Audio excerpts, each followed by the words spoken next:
அஸ்ஸலாமு அலைக்கும் வரஹ்மத்துல்லாஹி வபரகாத்துஹு. ஒருவர் மரணிக்கும் சக்கராத்து நிலையில் இருந்தால் அருகில் இருப்பவர்கள் என்ன செய்ய வேண்டும்? ஒருவர் மரணிக்கும் நிலையில் இருந்தால் அவர் அருகில் இருப்பவர்கள் மரணிக்கும் நிலையில் இருக்கும் மனிதனை வலது பக்கமாக ஒருங்கிணைத்து படுக்க வைத்து முகத்தை கிஃப்லாவின் பக்கமாக திருப்பி வைக்க வேண்டும். அல்லது மல்லாக்க படுக்க வைத்து அவருடைய கால்களை கிஃப்லாவின் பக்கமாக நீட்டி வைக்க வேண்டும். பிறகு அவருக்கு அருகில் இருப்பவர்கள் அமர்ந்து கொண்டு சப்தமிட்டு கலிமாவை சொல்லவும். ஏனெனில் உங்களின் சப்தத்தை கேட்டு அவரும் கலிமா சொல்லக்கூடும்.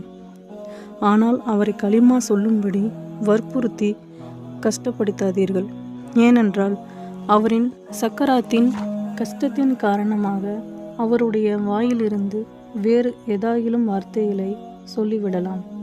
அவர் ஒருமுறை கலிமா சொல்லவிட்டால் மீண்டும் மீண்டும் அவர் கலிமா சொல்லட்டும், கலிமா சொல்லும் நிலையிலே அவர் மரணிக்கட்டும் என்பதற்காக முயற்சி செய்து கொண்டிருக்காதீர்கள். மௌனமாக இருங்கள். இவர் கலிமா சொல்லிய பிறகு வேறு ஏதாயிலும் வார்த்தைகளை பேசிவிட்டால் மறுபடியும் நீங்கள் சப்தமிட்டு கலிமாவை சொல்லுங்கள். அவருடைய கடைசி வார்த்தை கலிமாவாக இருப்பதற்காக. அஸ்ஸலாமு அலைக்கும் வரஹ்மத்துல்லாஹி வபரகாத்துஹு.